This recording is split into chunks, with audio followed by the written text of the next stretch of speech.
Hey, what is up, guys? Welcome to the Manga Sensei YouTube channel. Make sure you smash subscribe right now. All right, so basically, today we're gonna have the basically only video you guys need to watch before reading Gintama, and you guys have to make sure to watch it. This is so important, especially if you are, not a Japanese reader. Although, from what I have seen, even Japanese people who have read the manga miss out on so many details. This is the first one, the biggest one. It comes back again and again. So, all right, basically, as you can see from the bottom right here, basically the VTuber whatever thing I was using is gone. Like it doesn't work for some reason today, so I'm just gonna, I don't want to dox myself, so this is a picture of my sweater. It'll at least be more visually interesting than just the picture, I guess. So anyway, you could stop watching this video in 10 seconds because I'm gonna give it to you straight away. Um, the thing you have to be careful of in Gintama is both with visuals and words, but most importantly in terms of words, you have to understand that lots of words have double meanings, and that's the simplest way to say it, but there's a lot more to it. So if you want to keep learning about, before you I'm sure you've heard of Gintama or maybe been recommended it. So before you actually jump in or continue, or maybe you've already finished the whole thing and you want to go on a rewatch, reread, whether it's in Japanese or English, make sure you keep watching if you're interested in what I just said. So basically, what you have is this. This is the literal first page of Gintama. So just like great mystery writers or detective fiction novelists or so on, you have to foreshadow, or rather than foreshadow, give clues so that you basically it's to avoid what people nowadays call ass pulls. You want things to already be established in advance, so people later on won't come back and say, "Whoa, you're cheating." But on a higher level, that's kind of a lower level, like for the plebs, let's say. For the on a higher level, the point of like foreshadowing or so on is more to give you clues so that you as a reader can engage your mind to kind of analyze multiple layers that the author doesn't have to spell out for you. So it's kind of like if you're reading a detective novel and then the guy tells you on the first page, whenever I put a red dot on a page, that means that there's probably something you want to like think twice about. Maybe this guy's dialogue is a bit sus. So every time you see that red dot on a page, you're gonna think about it. Really, almost as if you're in I don't know, English class back in high school and you have to actually have to like engage with the material instead of just consuming. But anyway, so Sorachi, he's been goated since 20 years ago, crazily enough. He literally gave us the biggest key to unlocking Gintama's story on the first panel of the first page of the manga. And me, even despite like a few rereads, you can just chalk this up to me being dumb. Maybe you guys got this on the first read through, but I didn't understand just how important this first panel was. And Sorachi has these like just gems buried everywhere throughout the manga. But this is just the one I'm going to talk about now, which is katana equals tamashi. So, I mean, first of all, Japanese, a lot of manga use, this is something that a lot of Japanese or like Japanese people or people who've read just like a lot of manga would know. I don't think a lot of anime watchers would know, but basically, there's furigana, which is like double text above some kanji characters. So sometimes you might have like the kanji character for, one second, let me see where this is. Okay, so yeah, sometimes you might have like the kanji character for, let me see if I can zoom this out a little bit. Okay, I think that'll be better. So sometimes you can have the kanji character for like katana, which means like sword, blade, whatever. And these three characters here say katana. But sometimes you could have the character for katana and then here have tamashi, which means soul. So basically, it's like the guy saying, this is how you read it, but this is what the substance of the matter is. That's usually what they mean in that case. Like, for example, rival here and then like a friend here. Anyway, there's a little bit more complexity to it. Like, does this take on this meaning or does this take on this meaning and whatever? And Sorachi has his own way of doing it. That's not the point here. The point here is basically that it's not even the furigan, it's not the double meaning, but I brought it up because it's in the same vein. Because what you have is essentially um, katana and tamashi's meaning being overlapped since chapter 1. And I know that it's easy to understand, like, none of us missed this, I'm sure. None of us missed this. I'm just saying, also, many of us did not give it the importance that it should have. For example, later on, when there's things like iron vowels or iron chains, like words like that, whenever you see iron, you can tie it back to katana, and then you're supposed to tie it back to tamashi, which is like, sword, blade, and then tie it back to soul, which kind of ties back to like an entire character's like fundamentals, like what makes them them, their motivation, backstory, whatever. So you're kind of prompted, if you properly understand where to pay attention or how you can pay extra attention. I mean, you're basically prompted to do some extra homework. Which usually has a lot of good payback, because when you have like the iron vowels or like bonds or whatever thing, um, like a lot of times when dialogue happens in Gintama, people just kind of are like, oh, okay, okay, I guess, yeah, that's whatever, okay. Like they don't really think about, they just think, oh, Iron Vow, yo, that's pretty cool sounding, bro. They just leave it. And that was in the, the Four Divas arc. But anyway, basically, whenever people say stuff like that, you're kind of supposed to like all at once process all the different like aspects of it. So anyway, so back to this for a second. Let's see what else I can say. So basically, this kind of like katana tamashi thing comes up like so many times throughout the story, even in like the gag part with like the I think it was like the sword cuckolding arc, where it was like Saya basically like two swords are like in love with each other, and then like the sword ended up stuck in Gintoki's butthole or whatever. Even that story um resonates with the kind of tamashi and katana kind of like or soul and blade kind of like resonance. And even stuff with like the dakini, I think that's what their tribe was called, like gag thing, when like their horns were stuck in like the like people's asses or whatever, and like it dirtied their soul. There's like horns back there are equivalent to the human swords basically. That's also why when it's like a breaking a dakini's horn, is like the breaking their pride or whatever, that happened in the Silver Soul arc. And some people I feel like might have just at that point like tuned out and just been like, oh yeah, yeah, makes sense, yeah, horns, yeah, soul, whatever. But then they don't kind of like, I don't think they saw the connection where basically it's like when Gintoki's sword breaks and Oboro is like, your swords were broken long ago, for example. When he says stuff like that, you're supposed to read it as your souls have broken long ago. And that also prompts you to think about what was their soul? Like what is the soul to these characters? Like if my soul is, if a character says my soul is still alive or my sword is still alive, then you can instantly start to think about the other side of things.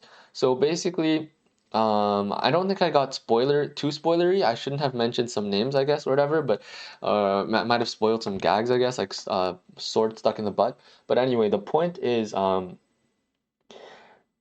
really, when you're reading this, so it's different from Hunter x Hunter. Hunter x Hunter is complex and like has a lot of depth in a different way. For example, in if you've been reading the latest chapters of Hunter x Hunter, you can see how the characters act is so in character.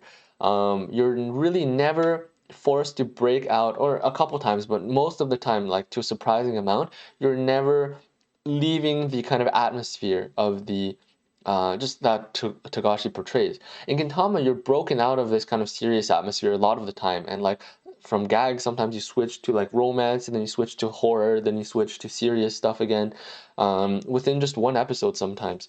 He likes to do all these like, I guess subversion is one word for it, but I think maybe genre or tone shifts or misdirections is a better thing. But instead of just cheap misdirections, he kind of does each different direction justice too. So it's not just misdirection. I just say it's like multiple directions. I don't know. But anyway, unlike Togashi, who focuses a lot on, for example, the logic, and he loves gaming, so he kind of like treats the manga and battle sometimes as like a game system. As you can see, obviously in Greed Island, as the most obvious example. But even in the more like recent analyses of like Nen, especially with like the Phantom Troop guys, Nobunaga and so on. But anyway, the point I want to get at is Sorachi spends his time instead on mostly the, well, of course the character moments, but in a different way. The characters don't all, so in Togashi's work, I would say basically it'd be nice if I could draw this out, like, but I don't feel like opening up Paint right now. But actually, maybe I could. Let me see. As long as I don't dox myself somehow. So Paint. Give me 1 second. Paint. Okay, I think that actually worked out somewhat well. So for Togashi's work, I maybe this could have been a separate video, honestly. I don't know how to title this. But for Togashi's work, you basically have like a lot of guys. This is, I guess, the recent arcs. I don't recall his first few arcs of Hunter x Hunter too closely enough to be able to compare, but I'm kind of talking about modern Togashi, I guess. So Togashi just has like a bunch of guys. Obviously, some are more closer in the front, and then each of these guys kind of like you see imagine this guy's head is like a pie chart. You see like a little bit of him at a time. We reveal this important part of him at a time because for this scene what's important is seeing like I don't know how this guy analyzes Nen, for example, like the trap with the door and the rooms. So basically we get to see how all these guys analyze the trap differently. um, like Henrig and then like Nobunaga, Phaeton, all of them arguing about it. So that's kind of how Hunter x Hunter is nowadays. For Gintama, it was always like this. You kind of have a character and then I guess a couple other guys. But this character, let's say it's his time to shine, he can do like a lot of random things, like crazy random things that are just unrelated. Like I'm just drawing a flower to show how random it is. But then like the moment comes when the spotlight shines entirely on them, and then in that moment it's like the character's true soul is just bared to the readers.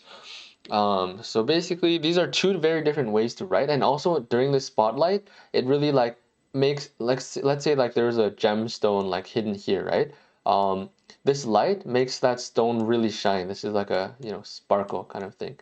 So the point is, um, the difference with Gintama is that sometimes if you don't know that these gemstones are already there, when the light shines, most people just look at it and are like, oh, it's bright. That's cool.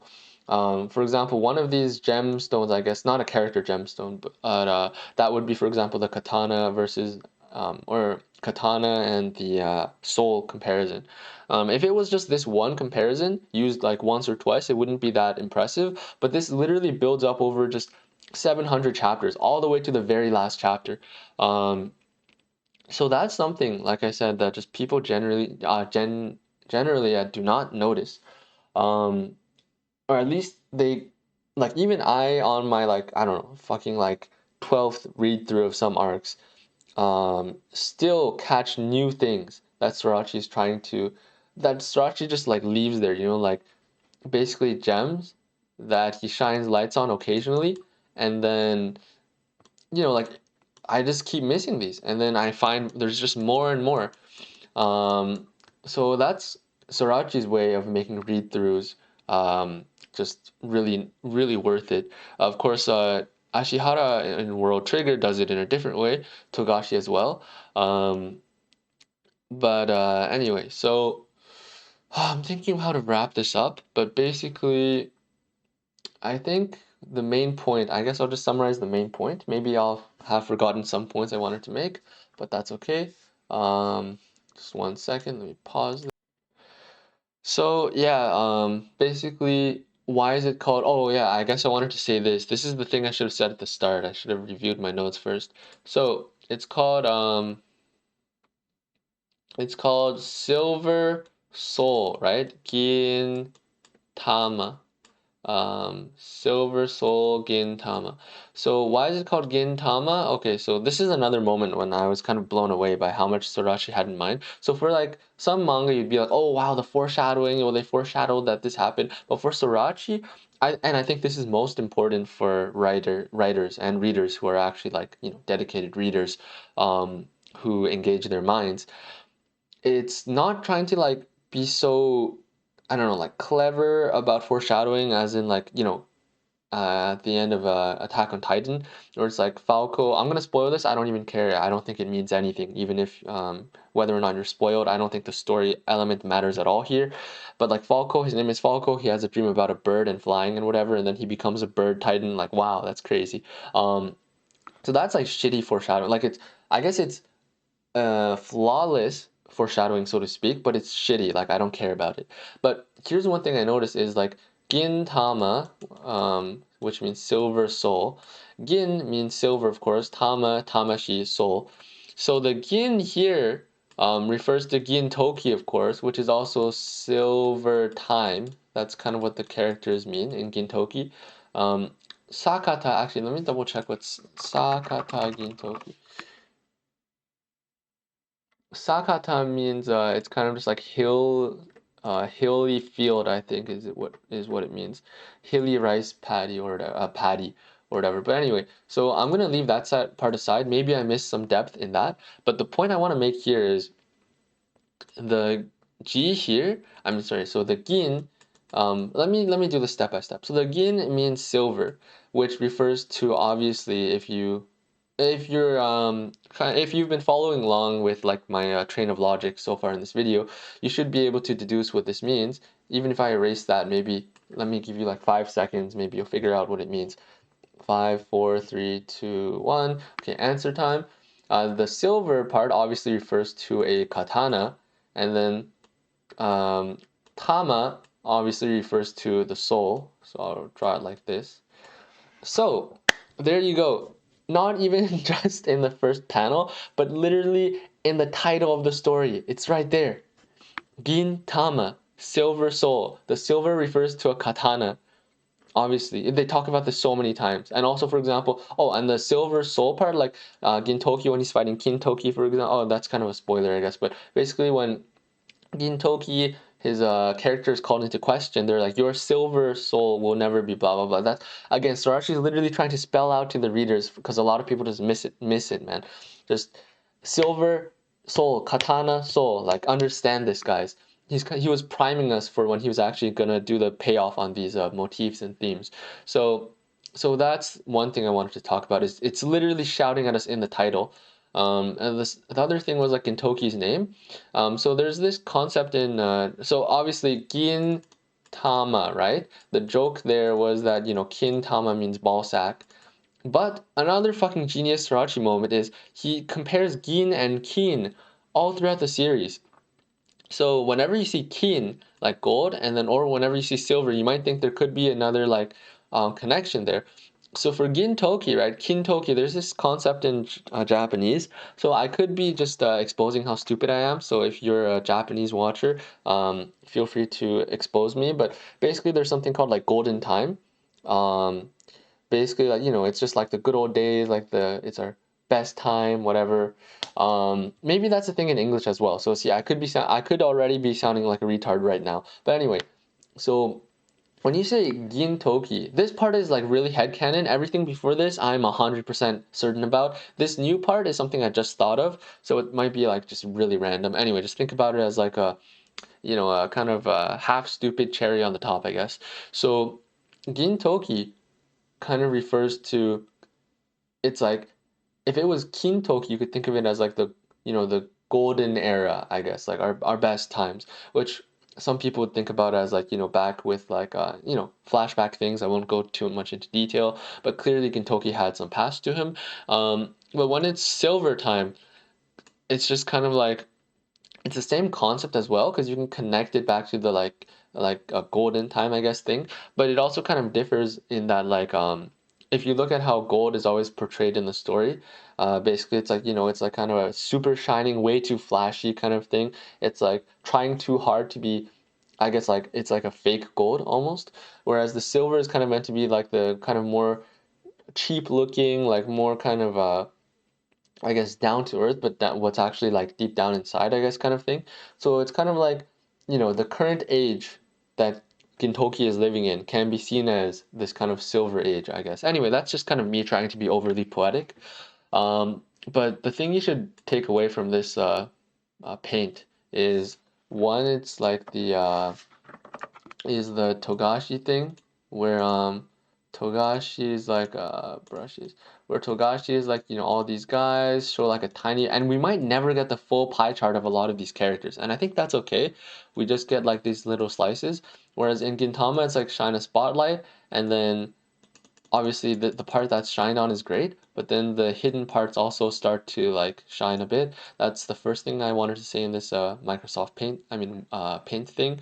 And the second thing was that literally in the name Gintama is is basically the point I was making all along. Like, this is the biggest proof of my point. I don't need any other proof than the first panel and the title of the manga, which is insane. Just how much he managed to. I wouldn't say he planned out all the uses of like these parallels in advance. I wouldn't say that, but he definitely had a lot in mind. That's for sure. When he was titling it, he knew that this title would be relevant. Um, yeah, Silver Soul, Blade and Soul, Blade and Soul. Just telling us that these two concepts are irrevocably, tied together. And I think that's a really beautiful thing as a writer. I have not seen any other writer do something to this extent ever. I'm not just talking about like I'm not just talking about like shonen or manga. I'm also not just talking about like books either. You can take everything from like plays, um, like ancient plays, for example, tragedies, comedies, to books, novels, the classics, modern pieces. Even if you think about the the equivalent in other mediums like music or art. Now, clearly, I'm not as sophisticated in a lot of mediums as I am in, for example, manga and so on, because I've just read like thousands and thousands of manga, as opposed to probably just a few hundred books. And, I'm not like a huge music connoisseur either, but at least I can say from what I have seen or sampled, nothing comes even close. Like, if anything came close to Gintama, I would I would allow that maybe in other mediums there are things that are just as crazily good as this. But unfortunately, that is not the case. I have not seen anything come even remotely close to this. Um, Although that said, there are some stories that have like really great imagery, really great symbolism. But yeah, Sorachi is just a genius, man. Sorachi, the kind of catch 22 here, I'm not sure if that, or maybe dilemma is a better word, is Sorachi, as he said himself, if he wasn't held to a weekly schedule, he wouldn't ever be able to create, let's say, I'm making this part up a little, but he wouldn't be able to make even like 10% of what he created in Gintama in his whole life, because he needs that kind of stress. But the kind of downside is, it also limits the quality of his work. Like, look at how good that ending was when he had a few months to prepare it. I know he said he was playing Sekiro, but that's something Sorachi always does. He tries to, he's kind of he feels a lot of shame. Um, that's just the strongly rooted part of his personality. So he doesn't want to be seen as like trying super hard to accomplish something. That's a lot of the time why he has gags, because it represents his soul. He wants to. He's a bit shy. That's just how it is. Him as a person about his works. Although he's gotten a bit less shy about it as he's written in the author comments. 20 years into into the gig, but yeah, clearly he still wants to distract from all the hard and great work he's putting into it. And so basically, what was I even trying to talk about here? How did I start talking about this digression? Basically, yeah, I completely forgot. But the point here is that, yeah, it's just, let me pause this so I can collect my thoughts. 1 second. Ah, right, I remember. So I was talking about like, yeah, so unfortunately, the weekly schedule at Jump, not only does it probably shorten your lifespan by at least a couple of years, just because of all the stress. Not only that, but it also limits your quality as well. So imagine if there was a Sorachi out there who had a personality that allowed him to have a work ethic to produce, like, just on average, the top 90th percentile of Gintama works nonstop, let's say on a monthly basis instead of weekly. Like, look at the jump of quality in general from Stone Ocean to Steel Ball Run. Now, part of that is because Araki got more experience over time, and matured and grew as a person and an author. But another part of it is undeniably that he switched to a monthly schedule. So imagine if Sorachi could do something like that. Now, maybe on a monthly schedule, he could be, keep up the tension of like having to produce while also having higher quality. But anyway, the point is like Sorachi is kind of one of those people you have to force in a corner, like just like tense, add so much tension, like get him at the end of his rope, and then he'll produce something. So that's the dilemma there. And also, if he did have a personality that allowed him to have good work ethic and self-control on his own, then maybe he wouldn't have the kind of personality to allow him to create Gintama in the first place, where there's a lot of like inner turmoil and so on, and just like internal suffering, maybe on a minor level, of course, but you need like a little bit of personal suffering to be able to project any of the suffering that was written out in Gintama. So my point is like if he was someone who was just like super happy, super social, total extrovert, went out every day, had a great time, like and then came back and maybe watched some TV, went to bed, repeat the next day. If that was his life, that sounds like a great life, honestly. But I'm just saying, such a person, um, someone like that, wouldn't be able to create the Gintama that we know. Um, so maybe there is some like a unique kind of genetic manipulation we could have done to Sorachi here to make him, also have both have work ethic, be able to pump out so much manga, and also be able to like, do it on a slower schedule and still come out with such great content, without being driven into a corner. But I think like humans have limitations. Novelists who give themselves 20 years to write a book also have limitations. Spending a long time on something sometimes is just as bad as spending a short time on something. Um, and so anyway, I think the unique, what's it called? Let's say, limitations and constraints of Gintama really allowed Sorachi his work to shine.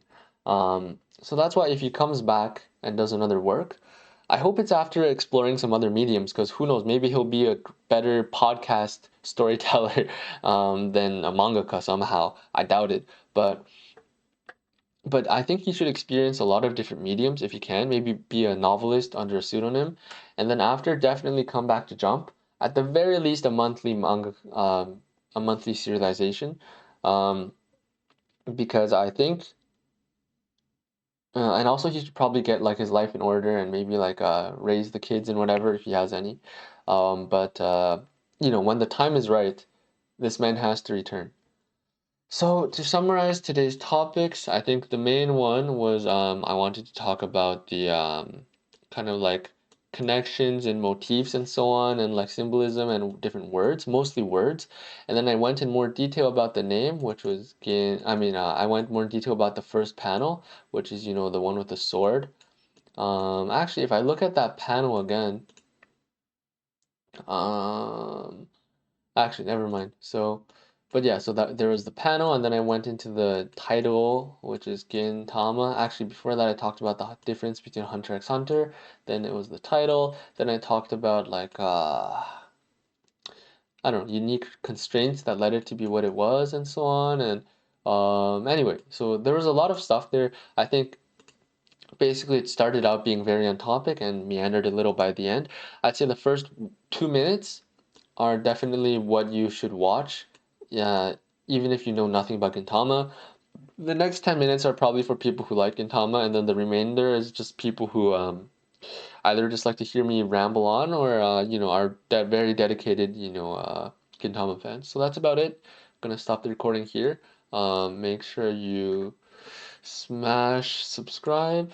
Um, make this bigger. Yeah, make sure you smash the subscribe button.